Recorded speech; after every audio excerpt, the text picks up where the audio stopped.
A long time ago, in a small and quiet African village surrounded by thick forests and wide rivers, there lived a young woman named Nya. Nya was known far and wide, not just in her village, but in neighboring villages too. People spoke about her beauty as if it were a miracle.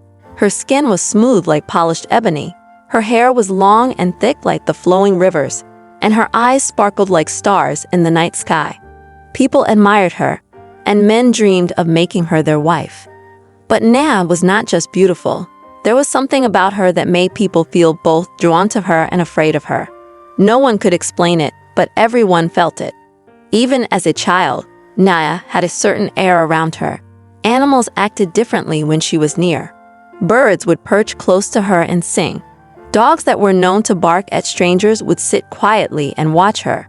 And the wind always seemed to carry her scent, soft and sweet, wherever she went. When Nya was born, something strange happened that no one ever forgot. The village medicine man, an old and wise elder named Beko, had come to bless her, just as he did for every newborn. But when he saw baby Nya, he froze. He stared at her for a long time, his face growing pale. Then he turned to her parents and whispered something that only they could hear.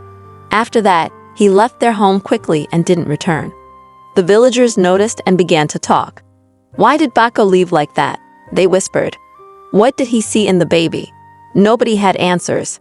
Nya's parents never spoke of it, and Beko refused to explain. From that day on, people treated Nya with a mix of admiration and caution.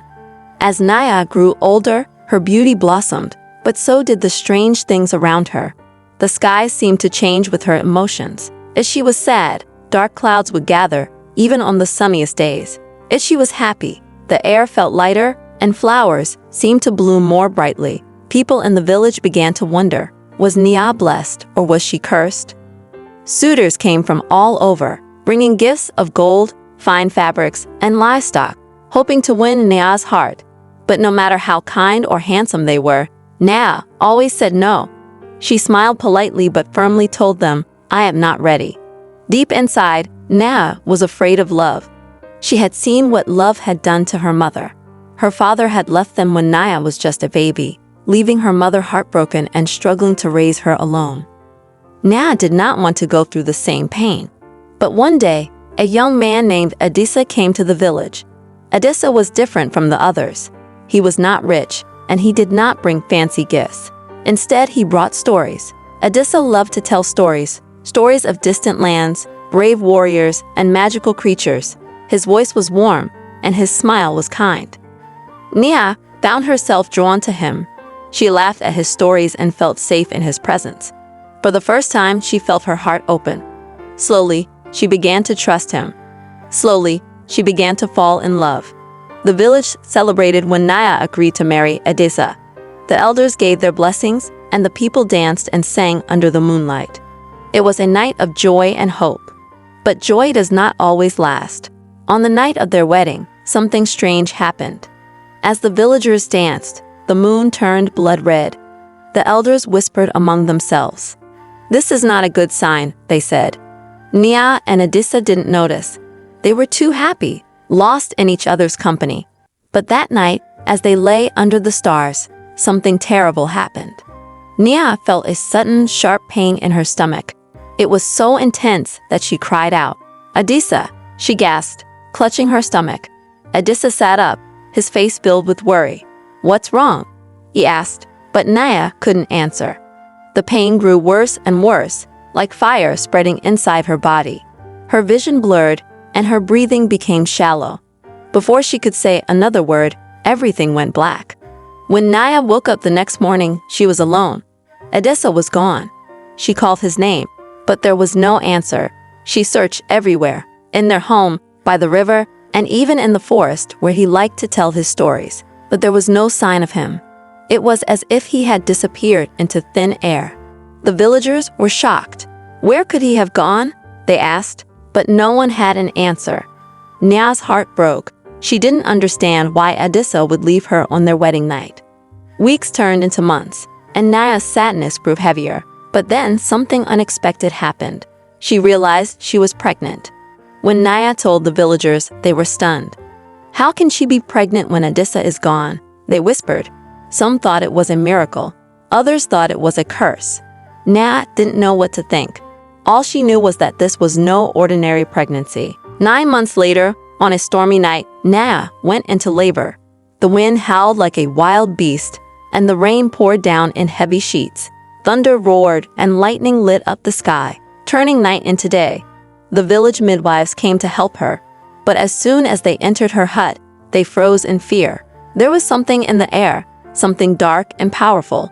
One by one, they ran away, leaving Nya alone. Nya screamed in pain, her cries echoing through the village. And then, finally, the child was born. But it was not a child. It was a creature. Its skin was as black as the night, and its eyes burned like fire.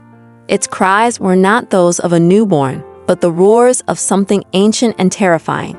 The villagers, gathered outside Nya's hut, heard the sound and froze.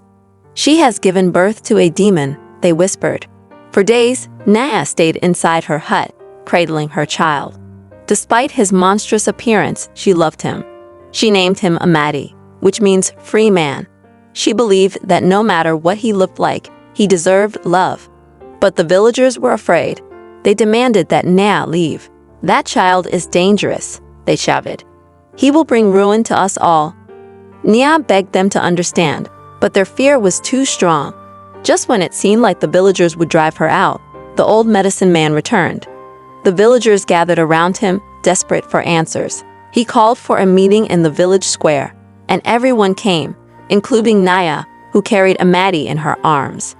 "This child is not evil," the medicine man said. "The curse does not come from him.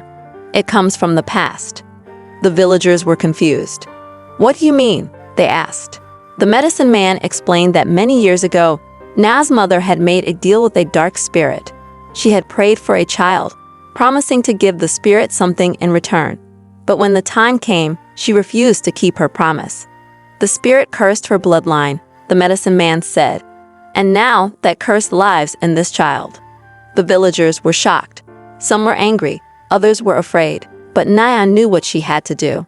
She couldn't let her son grow up to be hated and feared. One night, she left the village carrying Amadi on her back.